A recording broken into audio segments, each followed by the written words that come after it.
Just make it 7 Mountains Media. It's one of my favorite events of the summer, the Ameriserv Flood City Music Festival, coming up July 26th and 27th. And kicking off the celebration is a local band with 20 years of history, Endless Mike and the Beagle Club. And we have Mike on the phone with us today. Man, thank you for chatting with us today. Yeah, thanks for having me. So your bio on the page, I know it'd been a while, but I didn't know the year. 2004 is when you guys started. Right around there. I think that's probably about right.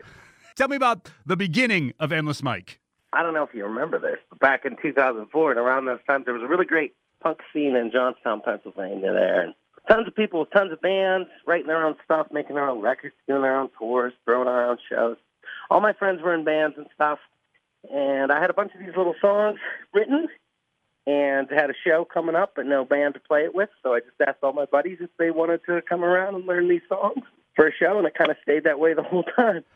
I got a show. You want to come play with me? Sure, So if I understand it correctly, the Beagle Club is basically whoever you can find, or you got a list of people you can call. It's never a standard lineup. That's correct. That's how it was for most of it, and it's been on and off. I mean, there have been a lot of people that have been with it the whole time, and it's recently pretty well. Right now, it's a good 6-piece, pretty set lineup of 6 people right now, but I guess that could change again, too. This fascinates me. So what's the process of getting the lineup for each show you do? I got a list of everybody that's played with me, and that's how it was anyway. I've got a list of people that everybody that played with me, and I'd say, hey, I got this tour book. You guys want to do a tour? Or I got new songs. You want to get together and start to write some new songs together?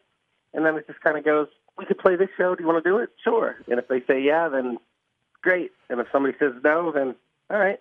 Who's the next guy to ask, or... But it's pretty well a standard 6-piece, like I said now. So I know who to ask. If it's too many no's, then I just play the show by myself. If it's enough that we could skate by with just a couple of us, then we do it. It's fun to just try it all the different ways and to just sort of trust in these songs and know them well enough to just let's give this one a shot. So a lot of bands, you'll hear things saying like, you never know what you're going to get. You never know what songs you're going to play, but you don't even know what kind of sound you're going to get with Endless Mike, because it could be a 1-piece, 3-piece, 6-piece. That's exactly it. I try to at least give people a heads up if it's going to be just me, but otherwise, you never know what you're going to get. So describe your sound. What will people expect at the festival? So at the center of it are these little songs that were written, the songs that sound okay playing on an acoustic guitar or on a piano. And then it's just adding on top of that. We try to get pretty intricate, though, with how we arrange them. There's strings and banjos and synthesizers and guitars and bells and whistles, literally bells and whistles and drums and everything, So it's you take a little seed of a song and everybody gets together and hashes it out until it sounds like something a little more interesting. But I think at the middle of it, it's always the song, it's always the words. Recently, and the newest stuff that we've written is all pretty well orchestrated and fleshed out. So it's a big, full sound, a lot going on in it.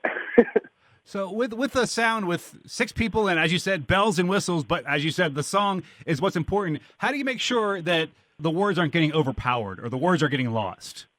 So when we're playing them live, I think that one thing that we try to do, and that these guys that play with me are really, really good at doing, and we're very, very careful to do with arranging this new stuff, they know the songs so well and the words that it calms down when it needs to hear what it needs to be said. It brings it up. It follows the words. It's almost like this sort of word painting with the music behind it. So even if you can't hear everything that I'm saying, I think they do such an amazing job of keeping it that you can still get what's being said just by hearing it all, just by seeing it all play out. You've played the festival before. It's been a few years. You're back now. For any local band or anything like that, what was the process of you guys getting a spot in the festival this year? This has always been a real on-again, off-again kind of band, too. I should say that, too. It goes in cycles of when I've written a bunch of new songs or everybody feels like, hey, we should do this again, then we'll come back at it. And in the meantime, there's been long stretches in between of everybody else plays in other bands. We're all very spread out now, live in all different places. So it takes a lot more for us to get together to do it, right? So there's always been that kind of level of planning that was needed with it anyway. So we hadn't been doing this for a while. And then last October, we went on tour, and we booked a show in Johnstown. And it would have been the first time that we played in Johnstown in years, since before the pandemic, probably years before that. And we booked this show, and it was the first time that we were coming back through, and it was really cool. It felt like just saying, hey, we're a band again, then you get invited to the dance, so that's just how it happened with this one. Tell people how they can find out more about your band, website, Facebook, all that good stuff. There's a Facebook, there's an Instagram. I try not to mess with that stuff too much, but there it is. And I do at least keep them updated as to where we're going to be. You can find our stuff on Spotify and the streaming services, again, if that's how you want to do it. That's where, just like anybody else, I guess, just on the internet.